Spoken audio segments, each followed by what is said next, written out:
Bapak, Ibu, moderator, dan teman-teman sekalian. Ini satu hal kesempatan yang luar biasa yang bisa berbagi di sini. Saya mengikuti dari awal tadi satu metode dan satu capaian yang baik dan perlu ke depan tentunya perlu kolaborasi untuk menjadi semuanya bisa terwujud. Ini adalah peran geologi dalam ekosistem migas dan panas bumi yang berkelanjutan, topik dari teman-teman Esri. Ini ada beberapa yang ingin saya kemukakan dulu, mengenal tentang IAGI. Jadi IAGI adalah Ikatan Ahli Geologi Indonesia, non-profit organization. Kemudian tujuannya adalah mengoptimalkan peran ahli geologi Indonesia untuk mendorong terlaksananya pemanfaatan ilmu geologi, tentunya sebesar-besarnya untuk kesejahteraan dan kemakmuran bangsa dan tanah air kita, Indonesia. Nah, kita punya 26 pengurus daerah di Pengda. Kita punya 26 pengurus daerah atau pengurus di 26 dari 30 lebih provinsi ya. Kemudian dia punya 2 komisariat luar negeri, komisariat wilayah, serta kita punya 29 seksi mahasiswa IAGI dan 10.000 anggota yang tersebar. Nah, 29 seksi mahasiswa ini tersebar di Sabang sampai Merauke. Jadi kita make sure bahwa kita punya regenerasi untuk ke depan.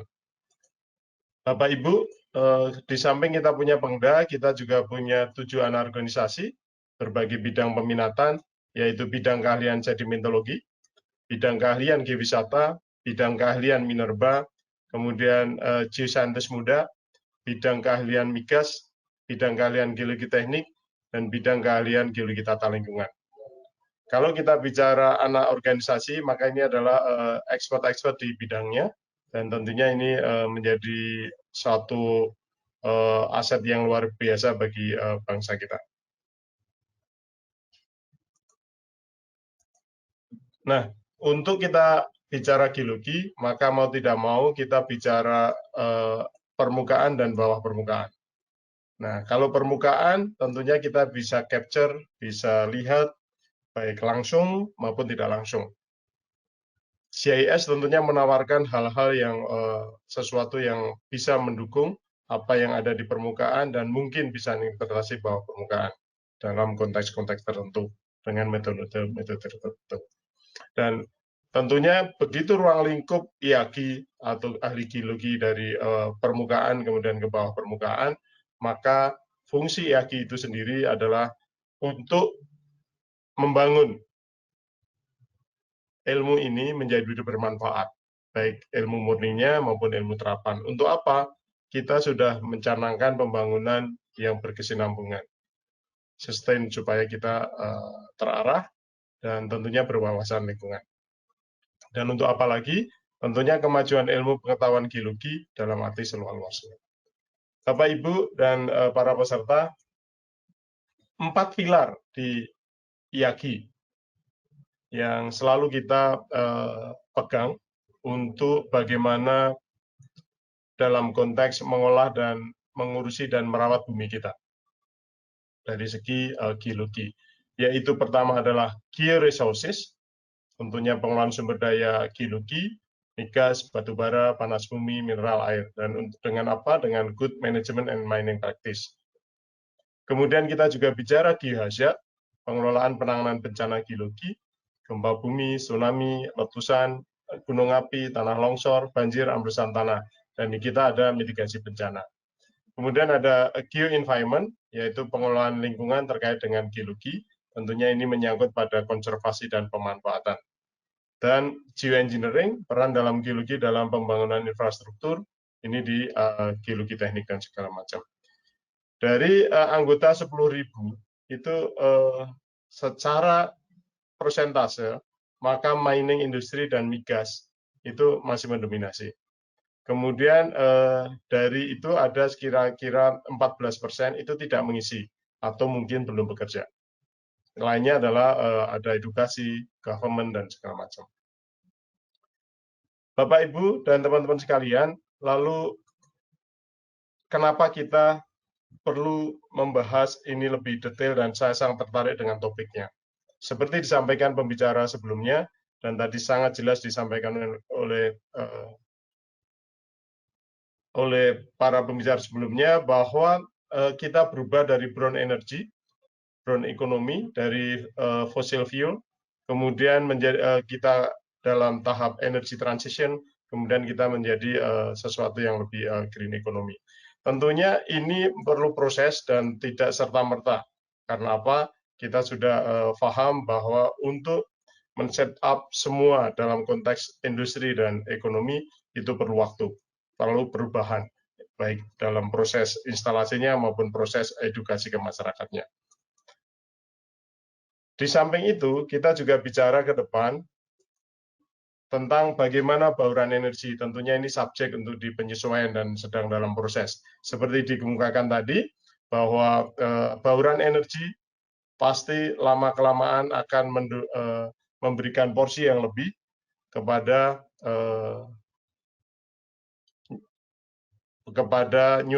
renewable energy. Dan ini, tapi kalau kita lihat, meskipun persentasenya turun, namun secara energi adalah tetap naik. Itu yang harus kita pahami bersama. Jadi secara persentase turun untuk oil, tapi kemudian secara jumlah tetap naik. Kemudian kalau kita lihat energi migas sendiri, meskipun tadi disampaikan bahwa pada kondisi saat ini adalah 90% untuk ditransportasi, namun demikian kita harus pahami juga migas itu juga bisa untuk industri polimer, pupuk, dan segala macam. Artinya migas kebutuhannya tidak hanya untuk dibakar, namun juga untuk peluang-peluang industri lainnya. Artinya itu harus sinkron dan kita harus bersama-sama bagaimana ini melaksanakan pembauran energi dan transisi energi. Di samping itu, kita juga harus paham, tadi sudah ada yang menyebut dengan energi baterai dan juga segala macam, kalau kita combine dengan bagaimana perkembangan revolusi industri 4.0, di awal itu adalah cuma karbon, batu, dan mungkin besi, kemudian semakin lama membutuhkan unsur-unsur kimia, mineral-mineral yang sangat baku, yang itu dibutuhkan semakin tinggi dan semakin bervariasi jumlahnya. Dan kita tahu di bisnis apapun itu membutuhkan mineral-mineral tersebut. Dan geologi harus, atau geoscience pada umumnya harus menyediakan itu. Dan perlu diingat juga bahwa setiap perubahan, setiap peningkatan unsur-unsur yang kita pakai, maka itu akan memerlukan energi dalam mengolah. Sehingga kebutuhan energi, kebutuhan mineral itu adalah selalu meningkat ke depan sesuai kebutuhan masyarakat itu sendiri. Nah, ini yang kita harus kita lakukan dalam konteks bagaimana peran manusia yang akan tergantikan dan akan lahir berbagai profesi baru yang saat ini belum kita pikirkan atau belum ada. Waktu kita flashback pada saat kita mahasiswa atau pada saat kita SMA, itu lihat teknologi-teknologi yang sekarang sudah sangat maju. Nah, bagaimana untuk kebumian? Kita harus mentransformasi dari physical space kemudian menjadi cyberspace. Tentunya ground check, pengecekan lapangan itu sangat perlu. Namun dengan adanya cyberspace itu akan mempermudah. Dan saya rasa Esri mempelopori ini di bidang ini. Bagaimana big data, artificial intelligence, sensor info analisis yang memberikan penambahan value yang baik. Nah, IAGI bergerak juga di antara bagaimana menggabungkan physical space yang bisa diakses dengan cyberspace. Inilah ruang transformasi kita, ruang transformasi IAGI dalam bidang-bidang kebumian. Bapak Ibu, ini aplikasi konsep di GIS di bidang geologi. Tentunya mempermudah bagaimana data dikumpulkan, kemudian mempermudah bagaimana data diatur, kemudian bagaimana menganalisis, kemudian ini pada akhirnya tidak hanya kemudahan interpretasi, cuma kemudahan juga mengecek kualitas data, kualitas interpretasi, kemudian bagaimana kita mengecek satu dengan yang lain secara kolaboratif, sehingga kita mempunyai data yang valid, data yang banyak, dan data yang berkualitas tinggi. Akurasi data tentunya akan lebih baik jika itu bisa diakses dengan mudah. Dengan aplikasi JIS, kemudahan analisis data memungkinkan sehingga apa? Sehingga keputusan-keputusan itu akan cepat dibuat dengan banyak alternatif dan analisis resikonya. Nah, ini nilai tambah GIS di bidang-bidang geologi. Tidak hanya kita bicara tidak hanya satu peta, kita bisa bicara beberapa peta, baik dari segi georesources-nya, dari segi geohazard-nya, dari segi environment-nya, maupun dari geologi tekniknya. Artinya ini sesuatu yang sangat baik dan kita bisa kembangkan. Dan kalau kita lihat GIS periode sebelum 2010 sampai 2010 ke sini, itu luar biasa dengan perkembangan server dan segala cloud dan segala macam. Bapak Ibu, teman-teman sekalian, tentunya itu yang peran serta untuk geologi. Nah, bagaimana penerapan di SDGs-nya? Kalau kita lihat, teman-teman, ini saya ambil dari Geological Society dan juga Geology for Global Development. Kalau kita lihat, bidang geologi itu memiliki peran serta di dalam Sustainable Development Goals. Dan ilmu geologi akan melandasi semua hal yang berkaitan ada yang di bumi ini. Kalau kita bicara vulkanologi, bicara geohazard mitigation, maka permasalahan-permasalahan geologi, data-data geologi diperlukan. Demikian juga geomorfologi. Hydropower kita juga butuh bagaimana peran geologi.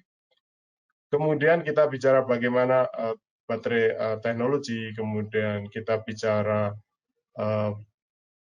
contaminated land, kemudian environmental geochemistry, termasuk ke erosion management, kemudian kita bicara landscape protection, bahkan kita bicara carbon capture storage segala macam, kita bicara bagaimana geologi berperan, geoscience berperan. Dan dengan kombinasi yang di atas tadi, kemudahan untuk analisis, kemudahan data dan segala macam, maka GIS dan geoscience itu menjadi satu paket. Tentunya dengan aplikasi-aplikasi di bawah permukaan lainnya, itu satu paket tersendiri. Jadi ini adalah saatnya kita berkolaborasi bagaimana peran geologis di dalam SDGs. Teman-teman sekalian, tentunya bisa juga kita summarize atau kita ringkas bahwa kalau kita bicara aspek-aspek geologi di dalam berkaitan atau di dalam pelaksanaan SDG itu minimum kita ada dua hal, yaitu energi yang terjangkau dan bersih. Ini pengadaan yang sangat luas dan geologi berperan bagaimana mengeksplor sumber daya alam itu.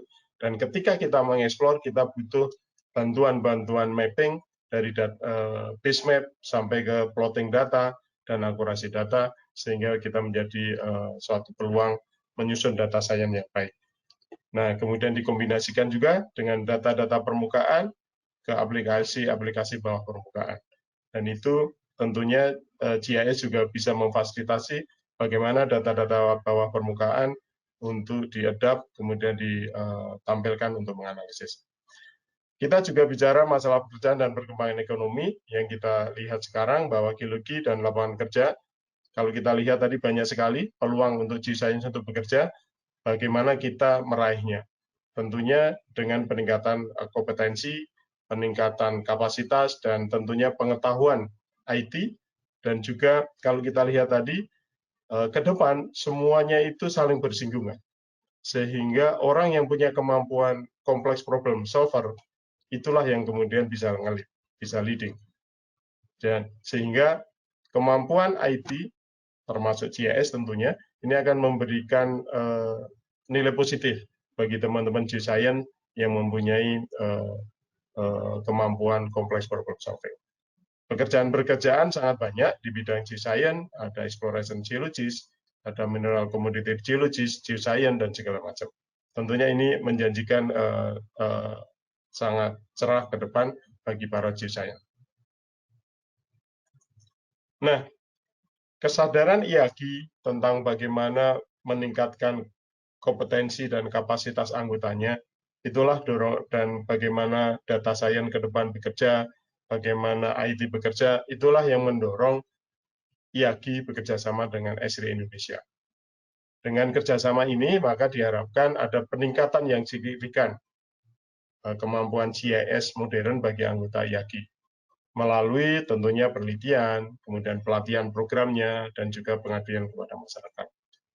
Kemudian pertukaran ilmu mengenai penerapan GIS di bidang geologi, kemudian juga bagaimana teknologi GIS ini untuk memecahkan permasalahan spasial yang berbagai macam di bidang geologi. Kalau kita lihat sekarang banyak bencana, tentunya tidak terbatas di energi, ada kebencanaan, ada geohazard. Nah ini kalau kita seperti dicontohkan tadi dari PGE, bagaimana geohazard mempengaruhi instalasi di industri geothermal. Tentunya ini masyarakat juga membutuhkan. Jika nanti teman-teman geoscience mempunyai bekal GIS yang modern, yang bisa dipegang di dalam handphone dan segala macam, ini akan mempermudah bagaimana rekomendasi penyelesaian kepada pemerintah maupun kepada stakeholder lain. Dan tentunya karena kita bersifat mengembangkan, kita punya fungsi untuk mengembangkan, maka pengembangan inovasi di bidang geologi dengan mengaplikasikan GIS yang modern ini menjadi sangat doable, sangat bisa kita kerjakan bersama-sama. Setelah itu tentunya harus disebarluaskan, diseminasi melalui publikasi, melalui diskusi, atau melalui seminar-seminar yang ada. Terima kasih atas perhatiannya. Mohon maaf segala kekurangannya. Waktu saya kembalikan ke moderator. Assalamualaikum warahmatullahi wabarakatuh.